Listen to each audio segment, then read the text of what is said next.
Dearly beloved, we are gathered here today to say goodbye to the GameCube. He was not long for this world. Perhaps you could say he was too good, too innocent for this dark, troubled planet. And as the song says, only the good die young. Which is why the GameCube lies here and Jonathan King has a video diary on YouTube. Now, a few words from a man who knew the GameCube very well. Mr. Reggie Fils-Aimé of Nintendo Corporation. You wanna know why the GameCube lie here dead? Because you ignored it. But third-party developers, they ignored it. My own marketing team ignored it. Now I'm gonna you all up. You up, yeah. Some beautiful words there. I'm sure we all have our own joyful stories of wonderful times we shared with the GameCube. And as we reflect in an internal fashion upon these special times, I ask you to open your hymn book at number 369 and sing I Wish You Heaven by The Prince. GameCube Essentials. Nah, don't do that. We've got a guy to do that. Killer 7. It's an art house film with swearing made by a wrestling fan. Resident Evil 4. Quite simply the best game of all time. PNO 3. People didn't buy it because people's an idiot. Paper Mario. Cute, charming, enormous, like Bernard Manning. Eternal Darkness. A mental illness simulator. Oh, yum yum. I'm on a warnings for history. Yes, bring it on. Alright. Where have I seen this guy before? Oh, that's where it was. This is pal. Looks exactly the same. This is Godeye in the PS2, isn't it? By 3DO. That's what it is. Marker quality. Matching hats there. Why are they always why are they coming in twos, these guys? No idea. That's good to have a two pal guys here when again. you're trying to murder somebody. Oh, you can fly. That's good. Nice wee I like touch. that. It's good gameplay. You can fly. It really is bad, this game. That's the same guy. It's quite atrocious. That I think that's the same two guys. This is hard to follow. This, isn't it? You know, why it's a bad game, because I think there's only about 4 enemies in it. Aye, 4 enemies and really easy. Just press this one button. Shush. It's a one button thing. Shush. What's that? I'm One. trying to listen to the story here. You're talking on the top of these guys. What? Same guy again. He's left that gate on. No, shut now. You don't touch that food, we'll ring the bell. What does that give? Same guy again. Same two guys. Oh, they're different. They're new. They're different guys. That's good. Nice That's and good. slow. Take your time, son. In a minute. Here, I wonder what Socrates, the game criticism robot's up to this week. point. There's a boy There he there. is. There's a boy. But Doobie Bros. Playing the Doobie I know, Bros. I love this song. You see he's playing the... Oh, it's home. Here, what have you got for his son? Oh, great tune. Oh, Socrates wants us to play Virtual Pro Wrestling 2 and N64 this week, but I'm dancing. Gaiden.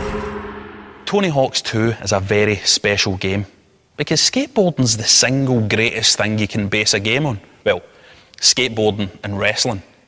Actually, skateboarding and wrestling in the Crystal Maze and Fray Bentos pies. And you know that wee bit of flesh between a lassie's stocking top and the hem of her short skirt? That is... Oh, and Monster Munch. The thing I love most about Operation Flashpoint is you can go way off the beaten track. You just get in a Jeep and drive to a far-off point in the map. I think that's something that appeals to all of us, just going off and growing your hair long, getting on the hormones and undergoing surgery for penis inversion, bit of vaginoplasty. That kind of thing. Gaiden. You can't beat a long strategy RPG. At least that's what you tell yourself when you're playing one. When you're in that comfort zone and the game's got you all nice and docile, it's squatting there, you squeezing out wee statistic and level up pimps in your face, and you think, I hope this goes on forever. And then it ends and you feel a bit empty and you think, man, I need help. I'm wasting my life and my face smells like farts. You've all been there. The Sky 2 is a bit like that. The Disgaea series is referred to rather ambiguously in some quarters as niche, which is about as accurate as you could ever hope to be. At their heart, they're classic single-player, turn-based strategy games, complete with your almost traditional grid-based battle and movement system. As with some games of this type, holding it together is a rather unusual story. Get a pen and paper, you might want to jot this down. Here's the plot of Disgaea 2. Your main character is a human called Adele, who lives in a world where everyone has been turned into demons by an evil spell, so Adele gets his ma, who's a demon obviously, to summon the demon overlord who done cast the spell. The daft old trout gets it wrong though, doesn't she, children? And instead of summoning the bad guy, she summons his daughter, who happens to be about the same age as Adele, and I bet you don't know if I can say she's a ride actually. Its art style is Japanese anime inspired, and you can never tell what you're looking at with these sickles. Anyway, that sets us up story-wise in the game. Seems a wee bit silly, doesn't it? Well, get used to it. The humour in Disgaea 2 is not to everyone's taste. In small doses it can be quite charming. All the characters are quite self-deprecating. But sit there for hours and you might just find yourself reaching to turn the volume down or skipping cutscenes entirely to avoid the piercing tones of the obscenely American voice talent. Cut! Axel, Bob, how many times do we have to go over this? This is for the traveling channel! The fact is, there are a number of things about this game that won't be to everyone's taste, and I have a theory why that is. This game hates you. Honestly, I'm convinced it thinks you're a tool. There's things it just doesn't want you to know. You need my help. Sorry, but you have to learn how to rely on yourself. It'll welcome you in, it'll give you your tutorials and all that, but sometimes when you're playing it just feels like you've wandered into a stranger's house. You can be moving about looking at things in the game thinking, I wonder what that does. Oh, that's nice, can I have a shot? And Disgaea 2's like, what are you doing? That's none of your business, stop touching my stuff and stop asking so many questions. It can be a very rude and inconsiderate host at times is what I'm saying, boys.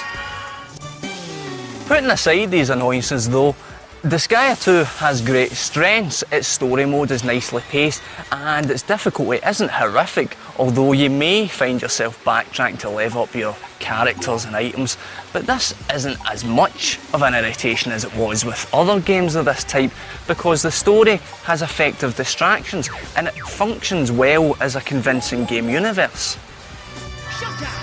You know, now I'm thinking about it, perhaps I was overly harsh about the humour because the way some of the characters are introduced to you is often quite entertaining. Gets me just a wee bit excited. Just like when one of my characters levels up, I might give a wee yes to myself. And in truth, this is probably the key. You can tell I like this game. It's my bag, it's my kind of people, as Barrymore would say. It's a pain in places and it's a few hours before you know what you're doing, but it's still one of the best examples of this genre about. The fact is though, because it's a little stubborn and it's not as accessible as it could be, it's maybe not going to be as popular as it should be. Too many of you people just won't let yourself love it. And that makes me sad. Nay! Nay! Well, readers, that's all we've got time for. But remember to go on our website and start sending the videos and supporting those great campaigns. And remember and play Virtual Pro Wrestling 2 like Socrates told you. See you next week.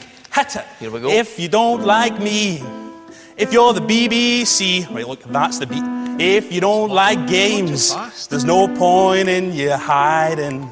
If you don't like games, if you don't need to be faster, games, you probably can't stand video guiding. Oh, LOL.